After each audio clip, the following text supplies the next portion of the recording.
गीता में अर्जुन को स्वयं भगवान कह रहे हैं कि उस परमेश्वर की शरण में जा, उसके लिए उन संतों के पास जा जो तत्वदर्शी हो। इसी प्रकार हजरत मोहम्मद को उनका अल्लाह कह रहा है कि कोई और पूर्ण परमात्मा है, उसको पाने के लिए उन तत्वदर्शी संत की तलाश कर।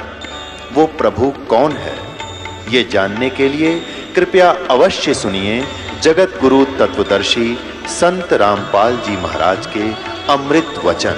हमने इसको उपदेश दे दिया। 7-8 वर्ष के जमुना दास था जो, उनको नाम दे दिया और सिर पर हाथ रख दिया कि ये घर में भगत हो जाएगा, संत होगा।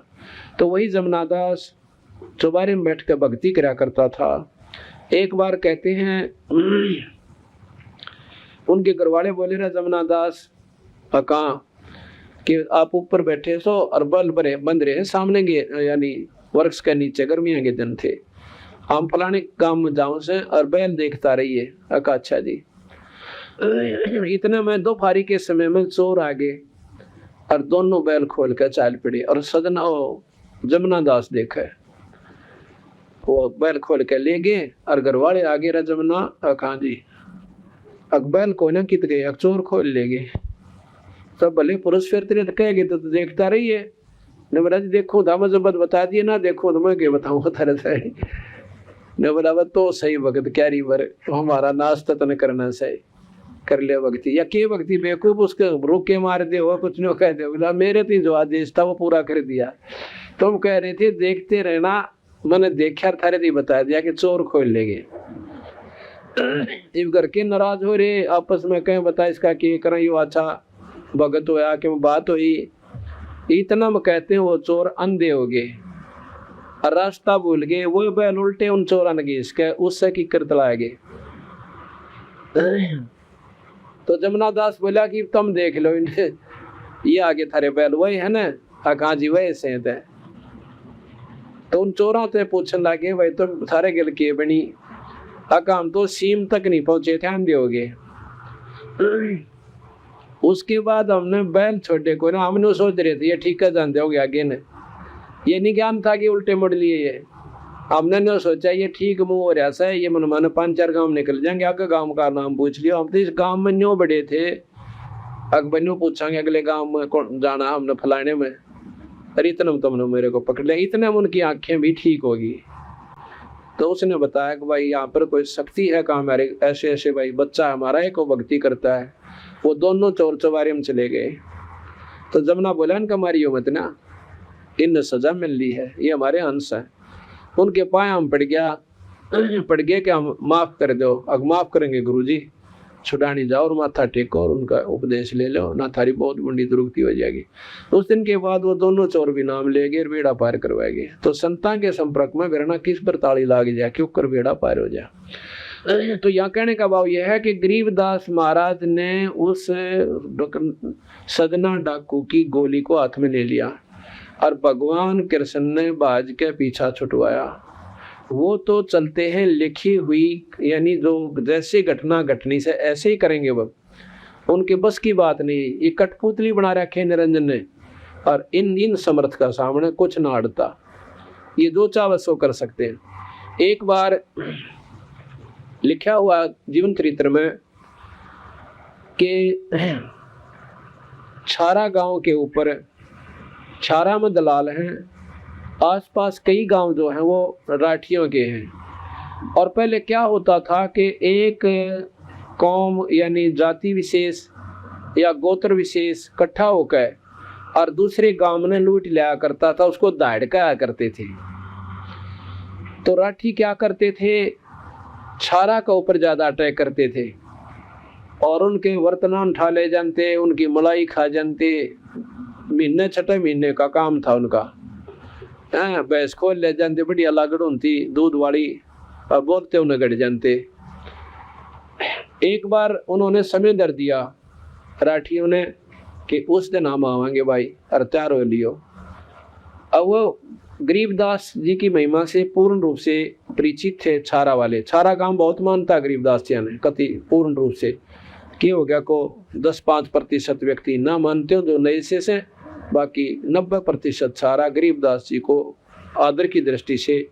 पर वो उन्हें बेरा इतना था जो माता की दो को आकर माथा टेका, भैंस ने दूध ना दिया था दूध बोल दिया, खंड में खराबी होती दिखी तो 100 रुपये बोल दिया, बस यहाँ तक सीमित। और मुक्ति मक्ति का बेरा कोई ना उड़ा कोई सन भी हमने कति छान लिया ना छुड़ानी वाला न ज्ञान, और ना आसपास के बेचारे दौड़े जहाँ से उनने बेरा भक्ति मार्ग के कोई ना। तो इस प्रकार वो वहां पहुंचे। गरीबदास जी द्वारा सारा गांव की पंचायत सैकड़ों आदमी इकट्ठे होकर गए और नु सापा तार कर धर लागे, नु बोला भाई नु ना करो, बात बताओ कैसे सापा उल्टा धर लो, या क्यों बात हुई। कैसे ऐसे बादशाह जी हम तक कति तंग पा लिए और ये राठी हमने जीण नहीं देते, और इब्दन दर राख्या से आपके चरण पड़े हैं, बसाओ आपकी मर्जी, उजाड़ो आपकी मौज। बंदी छोड़ बोले भाई चिंता ना करो, तुम जाओ। अगना जी को ना जा जनता नो। कहते अपने लड़के जैतराम को भेज, अतुर्ती राम को भेज दिया, जा बेटा ये लोटा ले जा, और एक भाई यू मंगला चढ़ पड़ के छींटे मार दिए, और फिर देखियो क्या होगा। तो भाई क्या हुआ, तो भाई नो पूरे के पूरे जाबड़दा उठा, धूड़म धूड़ते आए, उन्हें गंद रखा था, समय रख रखा दोपहर का। तो कहते हैं उस तुर्ती राम जी आना उस लोटे के दल में तेर मन ने उंगला चढ़ पड़े, कहने छींटे मार दिए, जैसे गुरु जी का आदेश था महाराज जी का। नो छीटा मारा तो भाई उन राठिया ने सोची भाई नो तक फौज चढ़ी आओ सब बत उतरो बुलाओ, उन्हें सोची भाई दम दरिया क्या था, ये पुलिस में रिपोर्ट कराएगी दराज आ गए, और राजा ने मदद दे दी, और नौकों जानो पूरी फौज आने लग रही से। कहते उन राठिया की जूती की चप्पल की लाठी की वो उसका वो उसको ऊपर पड़ा बाजे डाक ठोकरे पाछे फिर कभी नहीं देखे। नो कहे 2 साल तीन तय उनने उनकी जूती प्रयोग करी थी छारा ने अपनी मुफ्त में, 2 साल तक बनवाई को साबित काम ने वो जूती छोड़ के बाज गए थे। उसके बाद छारा का पीछा छूटा उन मराठियों थे। ये बंदी छोड़ की शक्ति बताई, स्नान होने करके दे दी, और कृष्ण जी को काल्या बंदा मुड़ा उसकी खातिर बाज का पांडा छुटवाया। अब ये बुराई मत समझना, ये सच्चाई समझना। इतिहास उठा के देख लो, गरीबदास जी का भी शास्त्र से, उनका भी शास्त्र से, ये अनंत कोट ब्रह्मांड के भगवान से कोई छोटी शक्ति ना थी। बोलो बंदी छोड़ कबीर साहे, बंदी छोड़ गरीबदास जी महाराज की, स्वामी राम देवानंद गुरु महाराज की, सर्व संतों की, सर्व भक्तों की, धर्मी पुरुषों की, श्री छुड़ानी दान की, सत साई। गरीब नमो नमो सतपुरुष को नमस्कार, गुरु के नहीं सुर नर मुनि जन साधवा, संतो सर्व सतगुरु साहेब संत सब दंडोतम प्रणाम, आगे पीछे मध्य हुए तिनको जा कुर्बान, निराकार निर्विषम काल जाल भंजनम, निर्लेपम निज नीर गुणम, अकल अनुद्वेश सुरति समापतम, सकल समाना नीरतल, उजल हिरंबर अर्दम, बेपरवा था वार पार नहीं मैं तम, गरीब दो सुमर सद होई, गणनायक गलता ना करो अनुग्रह सोई, आदि गणेश मनाऊं, गणनायक देवन देवा, चरण कमल लो लाऊं, आदि अंत करूं सेवा, परम शक्ति संगीत सोई, अविगत गुण अतीतम, सत्तर पुरुष निर्मोही, जगदम्बा जगदीश, मंगल रूप मुरारी, तन मन भक्ति मुक्ति भंडारी, सुर नर मुनि जन जावे, ब्रह्मा विष्णु महेशा, शेष सहस मुख पूजय आदि गणेशा, इंद्र कुबेर सरीखा, वरुण धर्म राय जावे, समर्थ जीवन मन इच्छा फल पावे, 33 कोट अदारा जावे, सहस 88 बहुजल पारा कट है 33 कोट अदारा जावे, सहस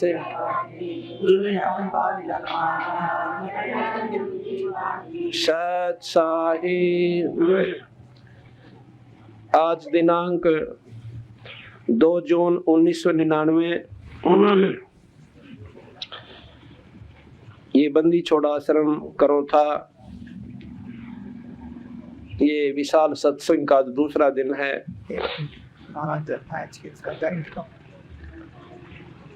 जैसा कि कल आप सुन रहे थे,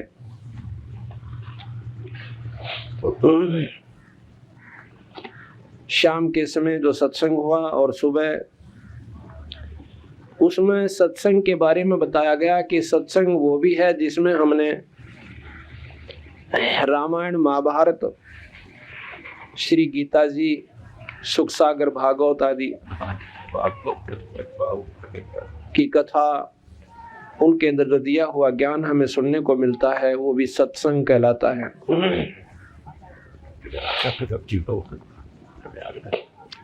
और एक सत्संग हम आपको बताएंगे जिसमें पूर्ण रूप से जानकारी दी जाएगी कि जीव कल्याण, आत्म कल्याण, जन्म मरण का दुख किस प्रकार हमारा दूर होगा, किस प्रकार आत्म कल्याण होगा। जैसा कि कल बताया था कि केवल किसी धार्मिक शास्त्र के पाठ करते रहने से जीव का कल्याण नहीं हो सकता, जन्म मरण नहीं मिट सकता। अगर वो उन सुनी हुई कथाओं को अपने ध्यान में रखता हुआ और अपने जीवन को उसके अनुसार ढाल भी लेगा, तो भी उसका जीवन सुखदायी जरूर हो जाएगा आने वाला, जब उसको मनुष्य शरीर प्राप्त होगा, यानी कष्ट कम होंगे। लेकिन लक 84 नहीं मिट सकती। जन्म मरण इस 3 लोक की भक्ति थे, चाहे वो मुसलमान साधना है और चाहे हिंदू साधना है या अन्य क्रिश्चियन साधना है, ये सिर्फ 3 लोकताएं की भक्ति है। ऐसा कबीर साहब और गरीबदास जी ने बताया। अपने नाम की भिन्नता कर रखी है। हिंदू विष्णु कहते हैं, मुसलमान उस शक्ति का नुमाइंदा मूसा जी को मानते हैं। हिंदू ब्रह्मा कहते हैं, सृष्टि के रचने वाला यानी आदि पुरुष, और वहाँ मुसलमान भाई उसको आदम कहते हैं। हम हिंदू जो हैं यहाँ पर शिव को की महिमा गाते हैं, तो वहाँ पर शिव के स्थान पर मोहम्मद साहब को ज्यादा महत्व दिया जाता है। नाम भिन्न है, शक्ति ज्यों की त्यों है। मोहम्मद साहब की उपासना सारी शिव की उपासना है।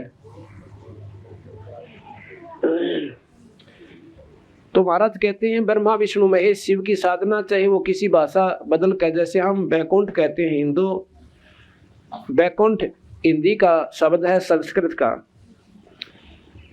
स्वर्ग हिंदी का, बैकुंठ संस्कृत का, और वैशत उर्दू का शब्द है, उसी स्वर्ग को कहते हैं। अब नाम बदल लेने से कोई फर्क नहीं पड़ता।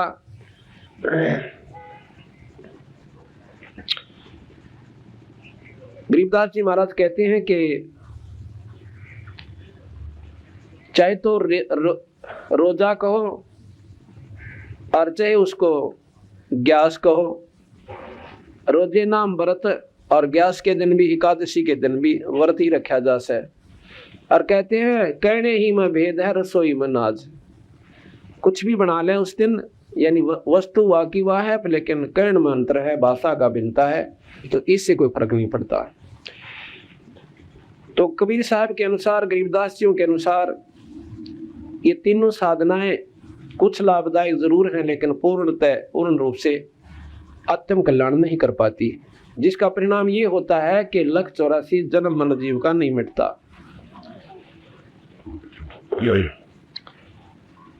अब कई भाई कहते हैं कि मुसलमान धर्म के अंदर पुनर्जन्म को नहीं मानते, उनके ना मानने से ये घटना खत्म नहीं हो सकती, क्योंकि आज भी प्रमाण हमारे पास सैकड़ों प्रमाण हैं, जिन बच्चों ने आकर के अपने पुनर्जन्म की कथाएं सुनाई हैं, और आज भी वो मौके पर विद्वान हैं वहीं पर है।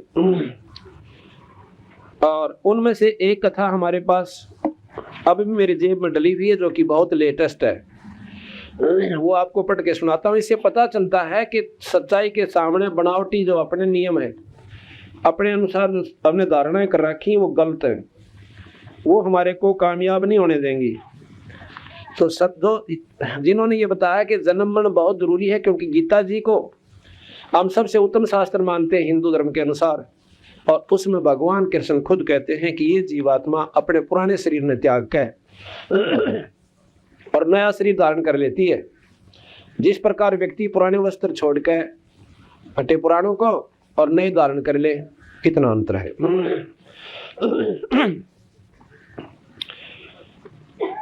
ये 15 मई 1999 दैनिक ट्रिब्यून की खबर है। ये मेरे पास उसकी कटिंग है, अभी आपको पढ़कर सुनाता हूँ। पुनर्जन्म सुल्तानपुर 14 मई लिखा है, क्या पुनर्जन्म की गाथाएं सिर्फ हिंदी फिल्मों का ही विषय है? क्या वास्तविक जीवन में इनकी कोई पहचान हो पाती है, या अतीत की खुदत स्मृतियों नए जन्म में भी साथ चली आती हैं? यदि हिसार के सुल्तानपुर गांव के 6.5 वर्षीय पवन की बातों को सत्य मान लिया जाए, ये लिखने वाला अपने हिसाब से लिख रहा है लेकिन वो सत्य है, क्योंकि जब 6.5 साल का बच्चा और पड़ोसी गांव की सारी विवरण दे सके कि मैं फलाने का लड़का था, ये मेरा नाम था और मेरा 2 पत्नी थी, क्योंकि मेरा भाई गुजर गया था, मर गया था, स्वर्ग सिधार गया था, और वो भी मेरे साथ पल्ले लगी थी, और मेरी जो अपनी पत्नी थी वह मुझे घना तंग कराया करती, लड़ती रहती थी, बहुत तंग करती थी, और मैंने स्प्रे पी कर अपनी आत्महत्या कर ली थी, और उसके बाद मेरा यहाँ जन्म हो गया। उसने सारा विवरण इसमें दे रखा है।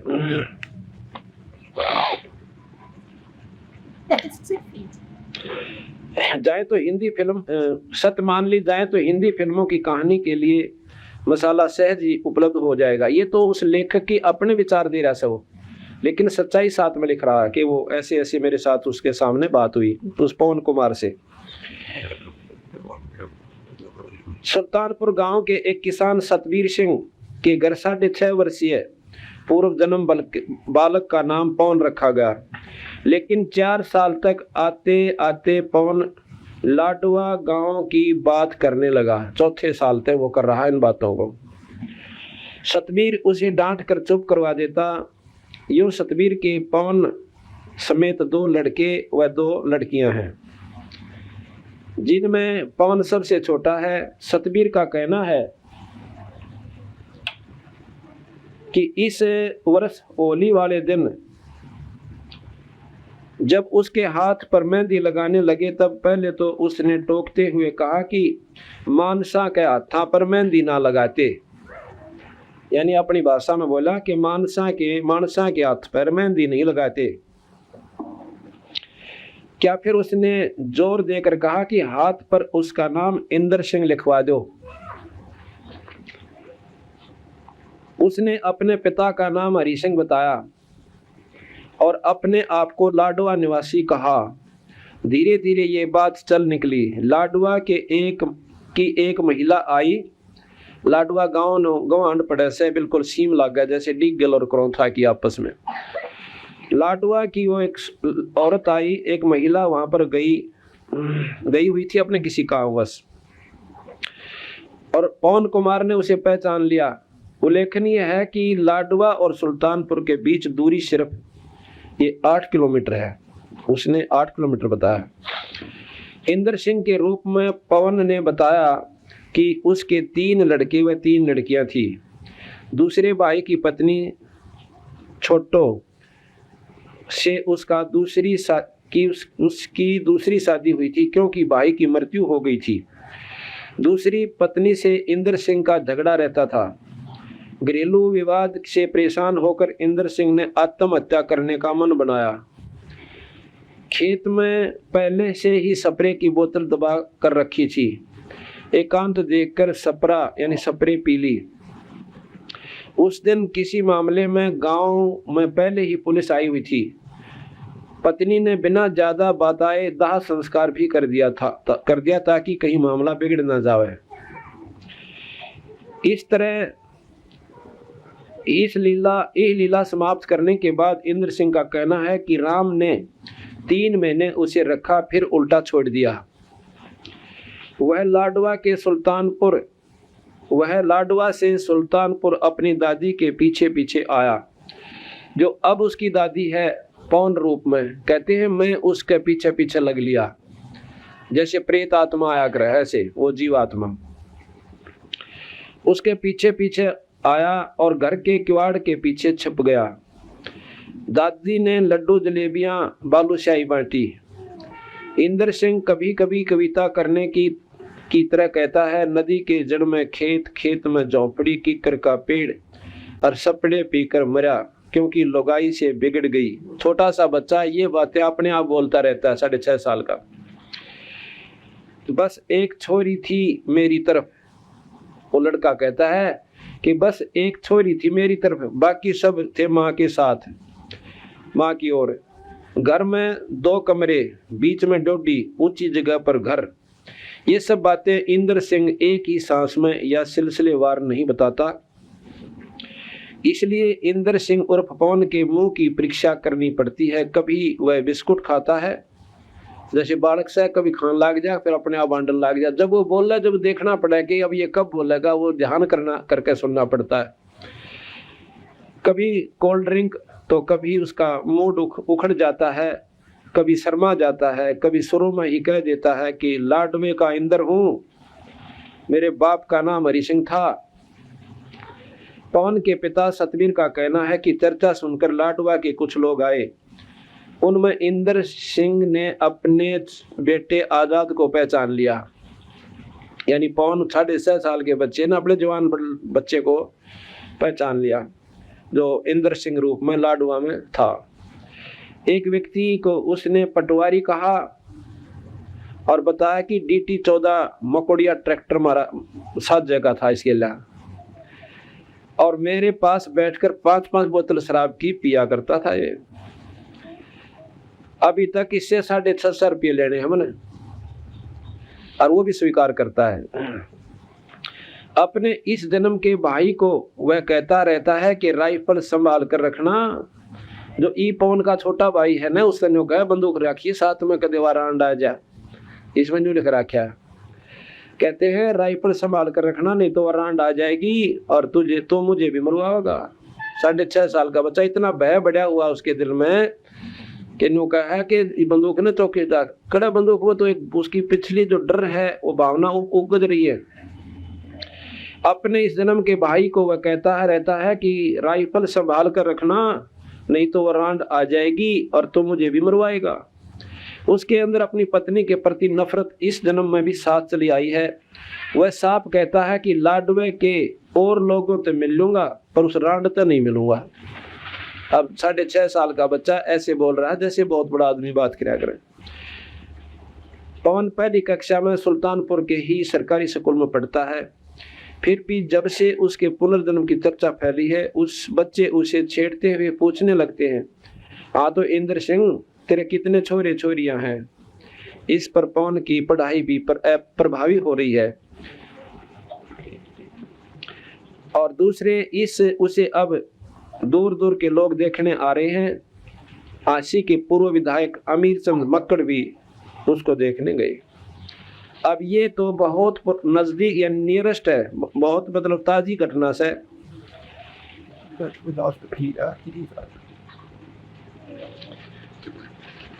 और जो भाई नौके से के पुनर्जन्म होता कोई ना, वह उनकी अज्ञानता यानी उनको ज्ञान पूरा नहीं है, इसलिए उनका ज्ञान भी अश्रेष्ठ है, सत्य से परिपूर्ण नहीं है। और बंदी छोड़ भगवान कबीर साहब ये सब मानते हैं, पुनर्जन्म भी है, जन्म मरण भी है। लेकिन जब तक हम साधना गलत करते रहेंगे हमारा जन्म मरण मिटे कोई ना। जन्म मरण का दुख सबसे बारा बताया।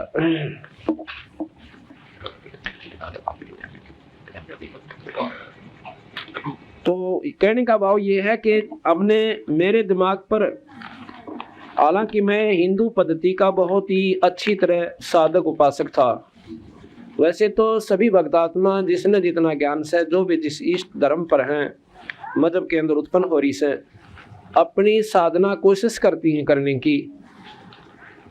लेकिन जब ये बातें मैंने शुरू में सुनी कि राम और कृष्ण से ऊपर बहुत बड़ी प्रबल शक्ति है, शक्तियां ये भी हैं, नकारा नहीं किया बंदी छोड़ने। यह एक बात मुझे खास पसंद आई इनकी कि इन्होंने न्यों नहीं कहा कि ये कुछ भी कोई ना, लेकिन जितनी तीन लोक के शास्त्र, गीता जी, भागवत, रामायण, महाभारत और वेद जो उन्होंने लिखा, कबीर साहब उनको कति सत्य मानते हैं कि ये बिल्कुल सही है। और क्योंकि उसमें जन्म मरण नहीं मिटता, ये दुख भार्यास है, तो फिर चेष्टा हुई क्या ऐसा भी कोई शास्त्र है, ऐसी भी कोई दवाई है जिससे जन्म मरण भी मिट जा। तो चलो ये शास्त्र अनुसार, इनके अनुसार तो हम साधना कर ही रहे हैं, और साथ में विवेक होया कि आज में हम हिंदू हैं और मेरा शरीर छूट जा, पुनर्जन्म होना ही होना है। हम मुसलमान के घर भी जन्म ले सकते हैं, क्योंकि उस परम पिता के घर पर जात पात मजहब नहीं है। ये तो हमारी बनाई हुई से, जो हमारे संस्कार का कोई ऐसा व्यक्ति मुसलमान धर्म में जन्म हो रहा है तो हमने वही जन्म लेना पड़ेगा, अपना अदला बदला खेलन ताई। और यहाँ कोई आपस में हम खुशी में ना इकट्ठे हो रहे, कोई लेने आ रहा है, कोई देने आया हुआ है, कोई कर्जा किसी के सिर पे है तो ईब अपने पूरे कर जाएगा। महाराज कहते हैं, एक लेवा एक देवा दूतम, और कोई काहू का पिता नहीं पोतम, ये ऋण संबंधी जुड़ा एक ठाठा, अंत समय सब बारा बाटा। एक बार कहते हैं, दो भाई थे, जो बड़ा भाई था वो काफी आयु का हो रहा था, यानी 30-35 वर्ष का, और 25 वर्ष के आसपास की आयु थी।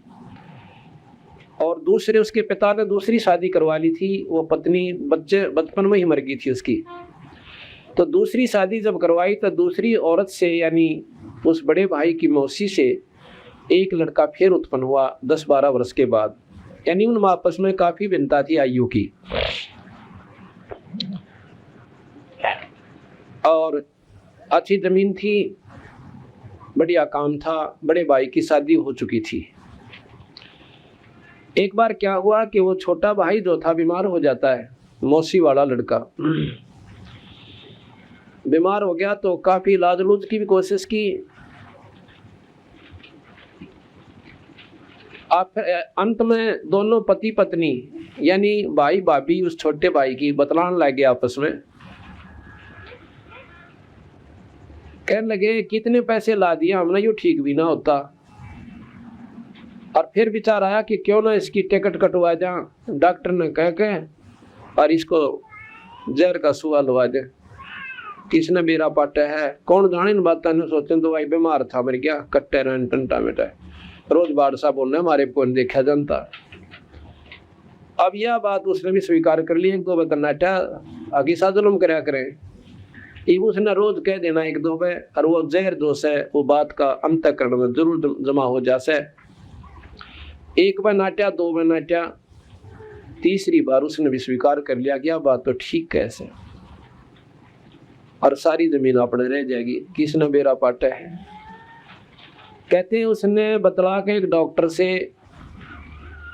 ने बोला, भाई तो एक काम कर देना, इसने जहर का सुआ ला जा, भी दुखी हो रहे से, और ये भी तंग पा रहा से। ने बोला भाई 500 रुपये लूंगा। उसमें 500 रुपये तो 50,000 बराबर थे आज के चांदी के रुपये। उन्हें सोची टंटा बेटा है, और सारी उम्र अपनी जमीन 15-16 किले इसका बांटा हुआ, यानी अच्छी जदा थी। एक उदाहरण समझो, ये सत्य यथार्थ है। तो डॉक्टर ने लालच में आकर और उनको जहर का सुआ लगा दिया, और वो लड़का मर जाता है।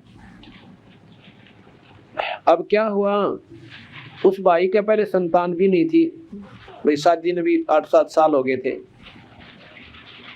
उस लड़के के मरने के साल भर के बाद उसका एक लड़का हो गया, और एकला बेटा, और सारी जायदाद खूब ठाट आपची रोटी बंदी, दूध भैंस, अच्छा बच्चे ने खुआओ पियाओ। वो तो गिना जना में कहते हैं गाभरू हो गया, 12-13 साल का ऐसा हो गया, नौकती बहुत तगड़ा। और वही पहला जल्दी शादी कर देते थे, ब्याह कर दिया। लड़के का ब्याह हुआ था, महीने के बाद वो लड़का बीमार हो जाता है। एक बेटा और जमीन खूब, और बीमारी के ऊपर कहते हैं आसपास गोहंड के बड़े बड़े वैद्य जो कति जो कहते पैसे तो लेगा ज्यादा पर इलाज कर दे सब पक्का। तो वहां पहुंचे कि पैसे कितने ले ले वैद्य जी, मेरा छोरा जीवित होना चाहिए। इतने पैसे बर्बाद कर दिए को 5 साल 2-3 साल तक 2 साल में के पूछे मत न। इतना फूक दिया कि जमीन भी बेच दी, 5-7-10 किले भी बेच दिए। पहला जमीन की बहुत कम कीमत होया करती थी। आखिर में एक दिन वो उस लड़के का पिताजी उस छोरे द्वारा बैठा और आंखों में पानी आ रहा। अन्नू रोवे भगवान ये हमारे गल कौन बनी, अरे भी लड़का मरेगा क्योंकि दवाई काम करना बंद करेगी। मैं तो नबी कह दिया भी देखो ये इस बीमारी की इतनी गजब दवाई है, आज तक कोई इसकी दवाई मतलब इसी खतरनाक बीमारी भी कोई ना पर दवाई काम ना कर रही, यह बात नहीं समझ बीमारी मारा। तो उसने कहा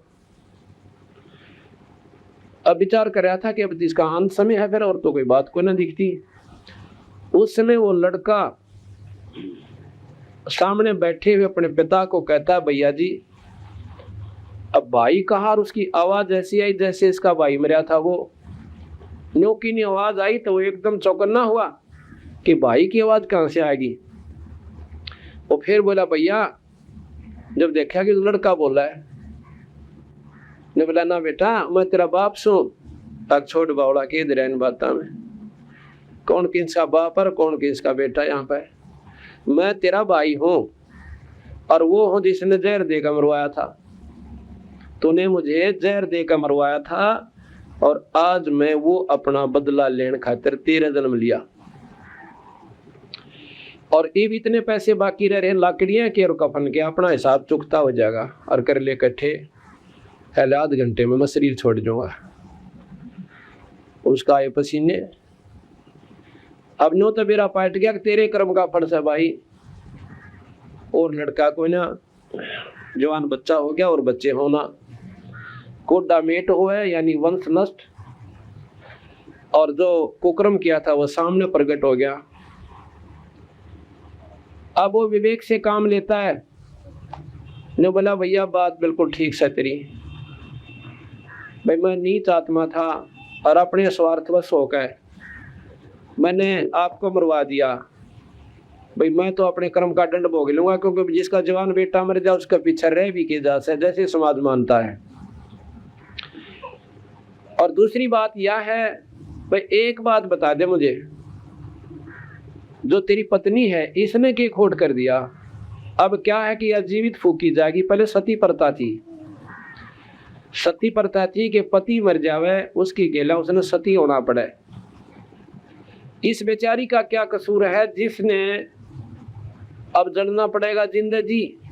इससे बड़ा दुख इसके लिए और क्यों हो सका है। जो बोला इसकी भी बता दूं, हाँ किसकी बता दे कि जो ये डॉक्टर था ना वो वैद्य कहाँ से है। को तो तेरे मरने के बाद महीने 2 महीने बाद हार्ट अटैक होकर मर गया था। अच्छा तो वही डॉक्टर जो है ये मेरी पत्नी बनकर ऐसा है और अपने किएगा डंडी भोगेगा, जिंदा जलेगा डांगरी भी हो। जब तक स्वार्थ में आके और देखा कोई ना आगा पीछा कि तू के जुल्म करने जा रहा है। वो बच्चे भी रह गए थे, जायदाद भी छोड़ आया था और अब जीवित जलेगा। तो इसलिए महाराज कहते हैं एक लेवा एक देवा दूतम कोई काहू का पिता नहीं पूतम। ये ऋण संबंधी जुड़ा एक ठाठा, ये मौजूरी से अपने ऋण यानी लेन देन और अंश में सब 12 बाटा। आज मेरा शरीर छूट जाओ मेरे बच्चे कहाँ रहेंगे और कहाँ मेरी जायदाद रहेगी। मैं तो होया 12 बाट और नंबर इन बालकों का भी 10 साल पाछा आ जाएगा, 15 साल पाछा आ जाएगा। यानी यहाँ कोई नहीं रहे और आगे बेराना किस रूप में संपर्क हो वह कुत्ते बने मैं गधा बनो, 12 बाट आप हो गए। तो कहते हैं इस प्रकार इन बातों का जो हमें ज्ञान होता है इसको भी सत्संग कहते हैं। तो कबीर साहब का असली उद्देश्य कहने का ये है कि भाई जो साधना तुम कर रहे हो ये तो अपने अदले बदले तक सीमित है। किए हुए कर्म का दंड प्राणी भोगता रहेगा और शुभ कर्म का फल भी भोगता रहेगा। पर भाई ना 84 मिटे और ना जन्म मरण मिटे, और ये सबसे बड़ा दुख। तो हमने यह चेष्टा बढ़ी कि भी ऐसी कौन सी बात पाओगी जो कबीर साहब बताना चाहो से, कोई बात तो होगी जब इतना ठोक के ये कह रहे थे कि इनसे ऊपर और शक्ति है जो जन्म मरण में मिटा सकती है। और सबसे बड़ा दुख यहाँ पर जन्म और मरण का है। आज देखो हमारे सारे बच्चे भी हैं और बैठाठ हो रहे हैं और इतने सुख महसूस कर रहे हैं हम अपने आप में, जिनके पास सारी सुविधा, जैसा उनका अपना विचार से संतों की दृष्टि से सुखी नहीं हुआ है। क्योंकि कैद में सुख कौन मान लेगा, और इसी बूंदी कैद इसमें नो बना बेरा कब यहाँ से के कैर टूट जा। तो और कल मेरा शरीर छूट जावा तो या ठाठ गए, ये बच्चे भी जाएंगे। अंत समय में जब मरती हाना इस प्राणी का हाल देखा है, कोई न बता देना तेरा असाध्य रोग हो गया और कैंसर बन गई या कोई और ऐसी बीमारी की इसका इलाज कोई ना, और फिर उस बच्चे की, उस व्यक्ति के विचार सुने, उसके मन की भावना देखा। अगर मेरे कोई ऐसा कह दे तो फिर मेरे बारे में देखना मैं कैसे विचार पाऊंगे मेरे। इतनी जैसे वो जायदाद औलाद इतनी याद आवेगी, भाई मेरे बच्चा का क्या बनेगा, मेरी जायदाद ने कदे बालक पाछे तो खराब ना कर दे, इनका कौन रखवाला होगा। ऐसी ऐसी चिंता मोर दूना जल्दी यानी खत्म हो जाएगा। और फिर मर के जहाँ आशा ता बासा हुई, उन्हीं के मन मन बैल बन के आ जावे, और वही बच्चे फिर जोड़ के बैल में और उसके ऐसे मोटे मोगरे मारेंगे उस पिताश्री के, और पूरी चाल देखेंगे उसकी। हमारा कहे यूं दुख पाड़ते वारा होगा तेरे जान में। इसके बारे में बताते हैं कि एक बार कबीर साहब एक बहुत बड़े सेठ के पास गया। सेठ से कहने लगा, भाई महाराज जी जाकर खड़े हो गए, और सेठ ने ठाई दोनी अगले अगना, भाई ये ना लेता मैं, और केलेगा अगम कुछ देन आया सुन तेरे पे। क्यों? उनकी हंस आत्मा थी, जैसे बलक बुखारे के बाद से गेला बंदी छोड़ने, उसके साथ कितने तरीतर करने पड़े उसके आत्म कल्याण के लिए। कहने लगा मैं तेरे को कुछ देन आया सु भाई। उसने सोचा भाई साधु साधी कैसे कुछ हो सकता है, कोई सा वरदान दे दे, दनाडे हो जा।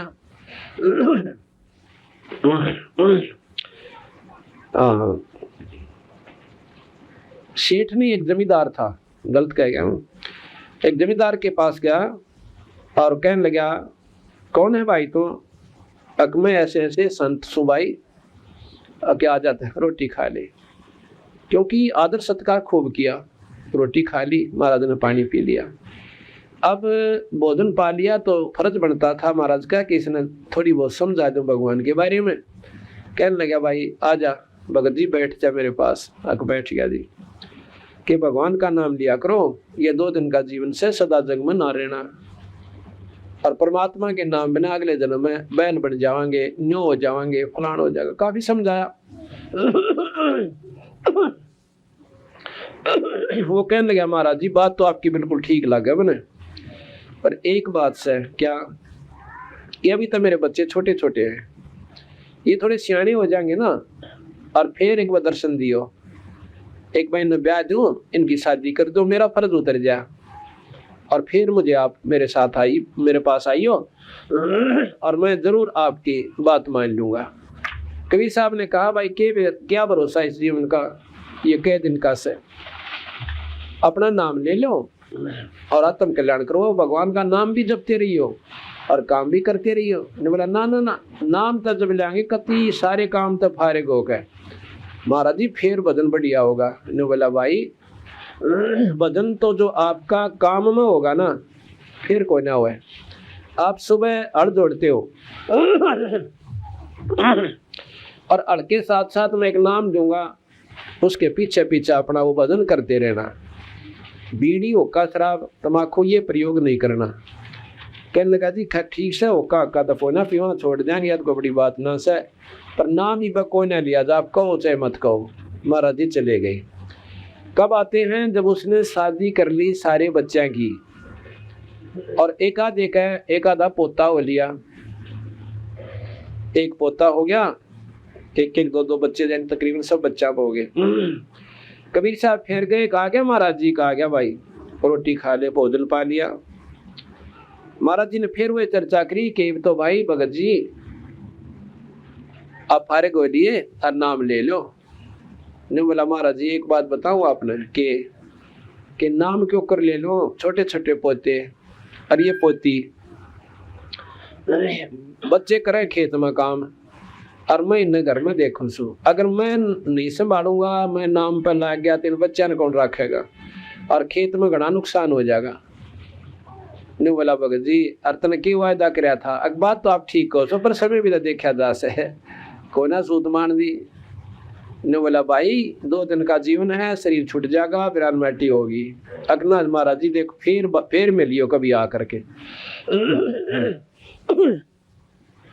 अब क्या होता है, अब भाई वो 5-4 साल में उसकी टिकट कट गई, यानी वो शरीर छोड़ गया और फिर बैल बन गया। महाराज जी आए 10 साल के बाद, उसने आके पूछा भाई वो औरतें भाई घर में, कहा थारा वो कहाँ गए ससुर जी? महाराज जी उन्हें तो 3-4 साल हो गए, वो तो देहांत हो गया उनका। मर गया, कहाँ मर गया? तो महाराज जी ने तो ज्ञान था ही सारा, तो कहने लगे देखा को तो भाई बैल बन के और उन बेटियां का लाग रहा से खिंचाई करन। खेत में पहुंचे, जाके उन्हें रुकवा लिया। महात्मा ने वो बालक भी जाने थे महाराज जी को, आ जाओ महाराज जी बड़े दर्शन दिया, आ जाओ बैठ जाओ। बैठ गया भाई। ने बोला भाई एक बार इस तरह बैल तो बतला लूँ 2 बात, इससे के बतलाओगे? बताऊंगा, फिर बताऊंगा, इससे के बतलाऊंगा। तो उसके कान में जाके कहने लगा सुना चौधरी साहब के हाल से, वो नो कान ठाए उसने। महाराज जी की शक्ति ने झोटा बुला दिया कबीर साहब ने। कहने लगा अकबले पुरुष में के क्या करता तेरे ते जीवात्मा तो को ना मान्या, के क्या करता महाराज जी? आप तो घर उजाड़न की बात करो, सारी काम छुट्टिया कर थे। नो बोला भले पुरुष तो बैल बन गया रे, अक्तन के बेरन बातां का आपने सारा ज्ञान को ने बोला अच्छा क्यों करे कि मेरी जगह मान ले कोई और ने कमा बैल आ जानता तो थोड़ा काम करो हर बालका का नाश हो जाता। निर्भाग तो दुर्मा कति पशु ठीक है, पशु बनाया भगवान ने तो अच्छा बीरा करके खिंचाई तो लग गया। आँखा में ढी डारी पानी पड़े और फांसा में नंगे पैर ऊपर तो बालक मारे सट्टे उसके और फिर भी नो खूब राजी हो रहा। ये ममता इतनी कसूती गाइड रखी इस कालबली में, इतना अंधेरा कर रखा है। उसके बाद बताते हैं वो बैल भी शरीर छोड़ गया और फिर वो सर्प बन गया और कितो 200-400 रुपये दाब के साल में दबा रखे थे, यानी मकान के बीच में। वहां पहुंचा सांप, क्यों सांप उन्हें ढूंढता है डरने का, पैसे के ऊपर आता है सर्प। औरता ने उसके छोरे की बुआ ने देख लिया, सांप सांप रुके मारे। वो बालक आके लड़किया ने और लाठी लाए और बाजते बाजते को मोरी में निकल लगे, 1-2 लाठी लाएगी और वह सांकड़ी गई टूट, वो तो उसकी आडी हुआ कर माड़ी माड़ी हुआ अच्छी छितगी और वह तड़फन लाग रहा कुआ पाछे तल्ला कुआ आगे थे और मोरी तो बाहर निकल गया पड़ा, दूर सी जाके निकल गया जहाँ वो दिखाई ना दे सके। तो कबीर साहब वहां जाकर कहने लगे सुना भाई चौधरी साहब ई बोल के सलाह से तेरी। ने बोला महाराज जी तो जमाने कम में बालक से मेरी एक नहीं सुनते, मैं गया था धन बताने तो मेरे पीछे पड़ दिए। बोले ईब के सलाह है आगे मेरा पीछा छटवा दो।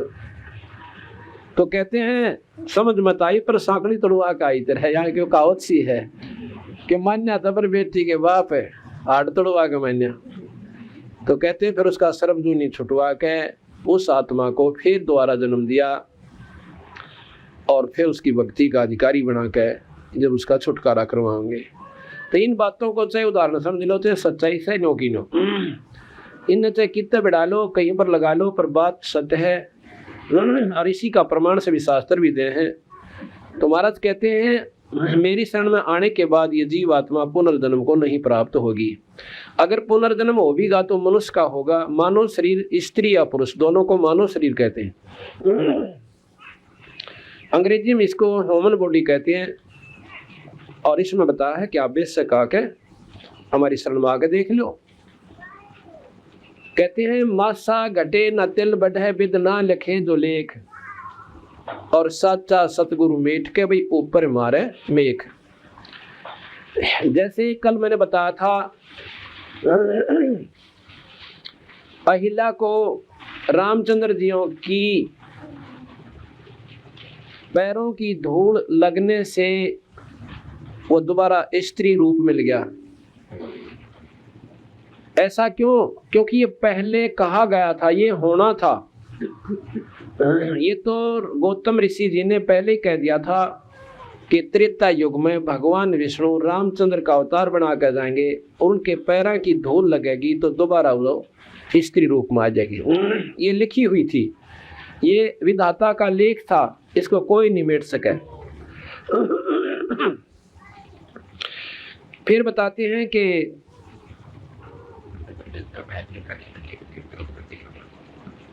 काल्यवन ने जब चढ़ाई की तो वो भी लिखा है कि मुचकन से ही मरना था, कृष्ण के बस का कोई ना था।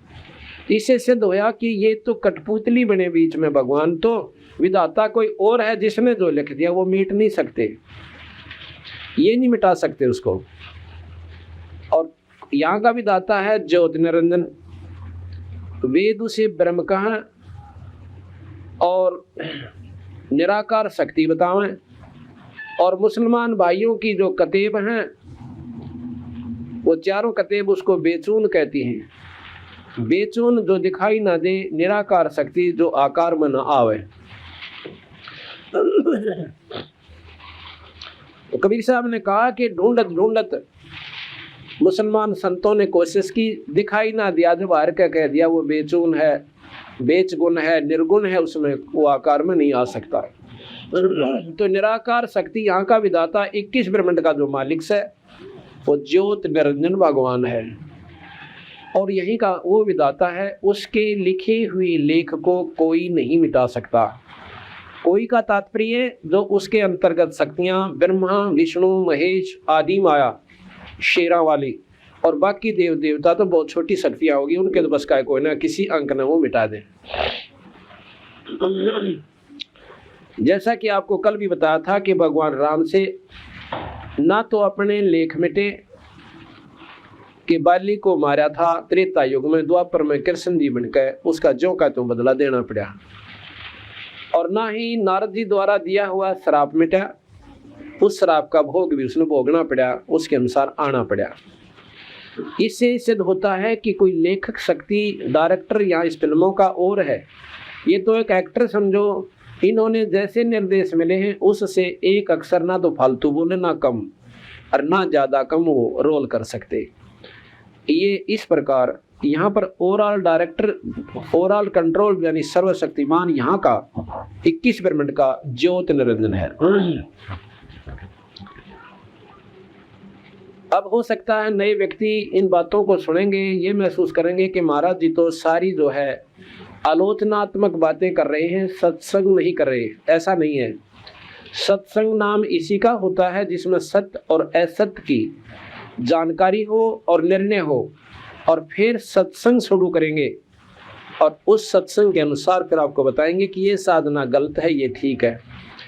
अब गवार जवार और बाजरा और गेहूं और बबूल किक्कर आम इतने पौधे और वृक्ष यहाँ पर खड़े हैं, झाड़ झंखाड़ बेरी, उसमें ये बता देना कि वैसे तो हमने पौधे मान लिए कि सभी पेड़ हैं और पेड़ों में अंतर है।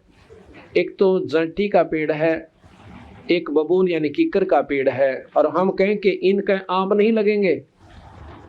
आम का पेड़ ये है भाई।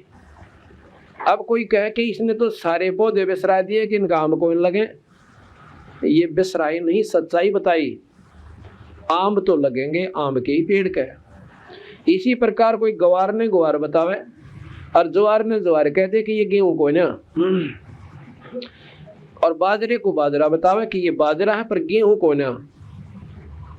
तो वो जिसने गेहूं ना बो रखे, ज्वार बो रखी, बाजरा बो रखा या अन्य फसल जो बो रखे, तो वो कहे कि मेरे तो इसने सारे बिसरा दिए, गेहूं ना बताता या कोई बात हुई। तो मेरे कहने से नहीं, ये शास्त्र प्रमाण देने लग रहे, आपको बताएंगे। तो उस परमपिता परमात्मा सतपुरुष की शक्ति का साथ के साथ विवेचन और के साथ तुलना दी जाओगी जब कबीर भगवान आपकी दृष्टि में परमात्मा सिद्ध होगा। एक भक्त ने मेरे साथ आके वार्ता करी बड़े प्रेम के साथ, कहने लगा जी वैसे शुरू में तो ये बातें ऐसी लगी जैसे मैंने नीम खा लिया हो। आपकी बातें सुन तो जरूर रहा मैं सत्संग में बैठ के, पर ईसा जी करे था तो ईब उठ कर चल जा। अगे तो सारी उल्टी बात करें, हमने आज तक सुनी कोई ना। मैं कहा ये भी आप गलत कह रहे हो। आपने कि ये नहीं सुना था कि ये तीन लोग के भगवान नहीं है? अगियो तो सुना था जी। क्या आपने ये नहीं सुना था कि एक भगवान हमारा जन्म दे, पैदा करे और एक बनावे यानी मारे, एक हमें संहार करे और एक पाले? आकाश ये भी सुना था। आराम तो बैठ जा। ये भी सुना था। फिर भाई गलत क्यों बता दिया आपने? ये भी सुना गीता जी में, मैं अभी गीता जी का विवेचन शुरू करूंगा। गीता जी में ये भी सुना होगा कि भगवान कृष्ण खुद कहते हैं कि अर्जुन तेरे मेरे बिना गिनती के जन्म हो लिए। और भाई या तो एक ला इलाज बीमारी है, इसका कोई इलाज नहीं, जन्मना भी है मरना भी है, फिर इसकी चिंता क्या की करे? यानी ठा लाठी ठा हथियार और ओजा कर डाल लड़ना है। ये तो ऐसे जैसे वस्त्र बदल दिए ऐसे। क्या आपने ये गीता नहीं सुनी? अब ये भी सुना। फिर बताओ मैंने गलत कौन सा बता दिया? एक बता दिया। आप कहते हो कि इनसे ऊपर और शक्ति है, या समझ में ना आई या और समझ ले। जब ये तीन लोग के परमात्मा है और हम भी तीन लोग के कहें, इनको कति नकारा नहीं किया। और ये तो लोग तो और भी गणेश है ने बोला जी, उसमें लिख रखा है गीता जी में, भगवान कृष्ण कहते हैं कि मैं ही सर्व लोकों का मालिक हूँ। तो उसमें भाई कृष्ण जी को ना बोलते, वो निरंजन बोल जाए उसमें। जो बोला जी अभी क्यों बात हुई, वो को भूत थोड़ा सा उसमें बढ़ जा। जब भले पुरुष एक भूत बढ़ सके दूसरे में, पर निरंजन में बढ़ती आना के देर लगेगी। भूत के तुम नदी कैसे अगना जी, और वो दूसरी आत्मा माग अपनी पूरी खेल से खेल है। अपना दिया क्यों कर मान ले कि निरंजन उसमें दूसरे के शरीर में आ जाए और अपनी बात अपनी प्रभुता जता दे। अकिया है पक्की, या मैं आपको बताऊंगा। ऐसा तो हमने कोई नहीं सुना कि एक जीवात्मा दूसरे माग अधिकार जमा ले शरीर में। हमने बताया कि ये तो हजारों प्रमाण हमारे दौरे हैं। एक जीव एक शरीर में दूसरी आत्मा प्रवेश करके अपनी बातें बोला है। न फलाने की बहू थी, मैं उड़ा मरी थी, मेरा न्योना होया एक्सीडेंट में, और फिर वो जब उसमें गोली हो जाए वो आत्मा दोबारा चेतन होकर फिर अपनी बात बताओ से। और उसमें बेरा भी ना होता मेरे साथ भी क्या किया था। परंतु भाई ना तो जिसने पूर्ण ज्ञान हो वो तो 8 तला लेगा, बुद्धि ना कहीं सरकन दे, कुछ इष्टवादिता सतावे हमने। आज हम हिंदू हैं और भगवान राम और कृष्ण के तगड़े उपासक हैं, कोई बात ना, बहुत अच्छी बात है। और कल मुसलमान बन गए तो एक बार राम नाम कह के दिखाइए वहां जाके। वो तो कहते हैं मुसलमान भाई कि मरने के बाद राम नाम बोलना है, पहले नहीं बोलना। कोई मर जाता है ना, उसके बाद कहते हैं राम नाम सत्य है और सत्य बोलो गत है। ये मुसलमान भाई भी बोलते हैं। एक बार क्या हुआ, पीपा जी एक बहुत बड़ा राजा था, राजस्थान का नवाब था, आत्म कल्याण का बेरा पट गया और भक्ति करने लग गया। एक दिन वो चला जावा था राजपाट छोड़ के और भक्ति में बड़ा आरूढ़ हो गया था। काफी वर्षों भक्ति करते हुए एक शहर में जा था और जाकर के एक तेली के घर में, मुसलमान तेली था, उसमें जाके कहा कि माई राम राम भोजन दे। और भाई मुसलमान घर में राम राम ऐसा कह दिया, इसी गोली मार दी। न बोले ओ बाप संत जी मुंह संभाल कर बात कर, खबरदार दे राम कह दिया तो तेरा वो करवा दूंगी न्यू करवा दूंगी। मरने के बाद राम राम बोलते हैं अगमाई मन ना बेरा था, तने सारा बेरा था, तूने जानबूझ के करा है, अभी पलाती हूँ ये करती। तो तेलन बोली तेरा कौन इसम, गरीबदास जी महाराज ने लिखा अपनी वाणी में, पीपा बोले तेरा मरियो खसम। इतना कहते हैं कि तेली जो है बैल की खातर न्यार रोड़ा था, उड़े लुढ़क गया। उसने देखा ना उन तेली के कास आसमान में पैर मुँह रहा बा, इबला गेरू के मारण आए मरगी पति मर गया, इकट्ठे हो गए दुनिया। अब ले इकट्ठे सारे हो गए न, बोले लाओ किताब और बोलो हक्का राम, के ई भाई राम नाम बोलो। कहते बोला राम नाम सारा कुटुम्ब, और बही रांड छिन्न में ऐसी हुरम्ब। इतनी सुंदर जवान लड़की और एक अक्षर में रांड हो गई, यानी उसका पति मर गया। अरीब सारे राम राम बोले। और बिप्पा जी फिर आगे अकबोल मालनी इब्राजी होकर बोले राम राम। इब कह ले तो मेरे पाछे बोल जाकर ना किसी प्रकार से ले लो भगवान का नाम। कहते हैं सारा परिवार और तेलन तेरे नाम में पड़ गया कि हे मालिक हमें बख्श दो, गलती होगी। कहते हैं इतनी मैं एक चुटकी मारी थी और तेली जीवित कर दिया। तो सारा परिवार नाम ले लिया, उस मतलब अपने शरण में आ गए, वह भगवान का भजन करने लगे। फिर उनको बताया कोई मजहब नहीं, कोई जात नहीं, परमात्मा बिना गुजारा कोई ना। तो इस प्रकार हम दूसरे मजहब में पैदा हो जाएंगे तो हम राम नाम नहीं ले पाएंगे। और आद राम नाम की थोड़ी सी भी अवहेलना हम सुन कबीरा जी को ना, राम नाम का हमें ज्ञान भी नहीं। राम कहते किसे, हमने तो एक रामचंद्र जी को राम मान रखा है, यहाँ तक बुद्धि सीमित होगी। सतयुग में भी तो राम नाम का जाप था, वो राम न्यारा सबाई। वो कैसा राम है, राम किसे कहते हैं? राम एक शक्ति का नाम है, जैसे गॉड इज द पावर, शक्ति का नाम परमात्मा है, जिसमें जितनी शक्ति उतना ही राम है। जिस प्रकार साहेब